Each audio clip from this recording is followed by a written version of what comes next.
một nè đỏ mà đo coi cha chăm riệp số đây bọc mày bong ổn ở khné cha mà sớm mình cái tha nhom phô từ đại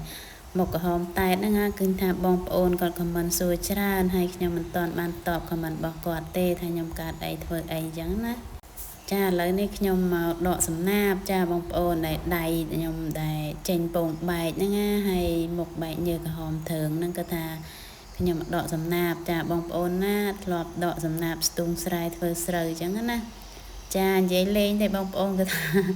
ដកស្មៅទេចាក៏ថាអង្គុយផងឈោផងញឹមទឹកចំតងឈឺអស់ពេញខ្លួនតែម្ដងព្រឹកឡើងគឺថាយូរយើងធ្វើការងាយដកស្មៅដកអីចឹងម្ដងចឹងណាធ្វើឲ្យឈឺខ្លួនឈឺប្រាណណាមួយយើងអាយុកាន់តែច្រើនហើយបងប្អូនណាណែឃើញឯមុខខ្ញុំឡើងខ្មៅហ្មងណាហើយនិយាយពីដៃវិញឡើងពងអស់លេងចាបានអាមួយហ្នឹងគេយើងធ្វើស្មៅធ្វើអីហ្នឹងអត់តាណាតែមកអង្គុយមើលមុខយើងហ្នឹងគឺថាស្រឡាញ់ចូលចិត្តម្ចាស់ណាចាឥឡូវគឺថាដកបានច្រើនគួរសមដែរបងប្អូនគឺថាបានធ្វើហើយគឺអត់ចង់ឈប់ទេគឺចង់ឲ្យតែហើយឆាប់ទេម្នាក់ឯងគត់ណាបងប្អូនគឺថាដកបានមកវាមកកាតែម្ដងមិនតែមិនថ្មីទេបងប្អូនព្រោះការងារអញ្ចឹងយើងធ្លាប់ឆ្លងកាត់តាំងពីទូចមកហើយអញ្ចឹងទៅវាមិនមែនជាបញ្ហាធំដុំអីទេប៉ុន្តែដូចថាហ្នឹងហើយយើងធ្វើយូរម្ដងអញ្ចឹងវាធ្វើឲ្យយើងវាមានអារម្មណ៍ថាហត់នឿយដែរអញ្ចឹងណាបងប្អូនប៉ុន្តែដូចថាជីវិតត្រូវតែមានការតស៊ូ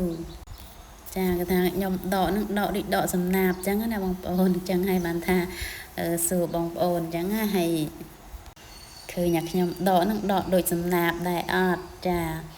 ក្រោមដើមស្វាយក្រោមដើមពទ្រាពីមុនគេថាស្ងួតរើងអត់មានស្មៅទេមានតែស្លឹកស្វាយចាឥឡូវនេះគេថាធ្លាក់ភ្លៀងមកហើយគេថាស្មៅដុះច្រើនមែនតែនឃើញទេបងប្អូនគេថាស្មៅញឹកតែម្ដងអញ្ចឹងហើយបានធ្វើឲ្យដៃខ្ញុំវាពងបែកអញ្ចឹងណាហើយឥឡូវនេះគេថាខ្ញុំដកបានប៉ុណ្ណឹងហើយនៅសល់តែតកួនទេបងប្អូនចាពេលដែលធ្លាក់ភ្លៀងមកឲ្យតកួនយើងឡើងណាដល់ពេលដែលយើងស្មៅយើងបានដកអញ្ចឹងវាជន់តកួនយើងអស់លីងចាមើលដៃខ្ញុំបងប្អូនហើយគេថាឡើងរឹងអស់ហើយពងបែកមកក្របនៅបាតដៃទៀតដែលយើងធ្វើការម្ដងយូរម្ដងអញ្ចឹងវាអត់ទម្លាប់បងប្អូនអាហ្នឹងបើយើងធ្វើញឹកញយប្រហែលជាមិនអីវិញណាហ្នឹងណាមុខអ្នកដកស្មៅដកកមើលដៃហើយពងបែកអស់ហើយបង5កន្លះហើយឡើងហើយនៅស្បែកជើងជាប់សត្វផុក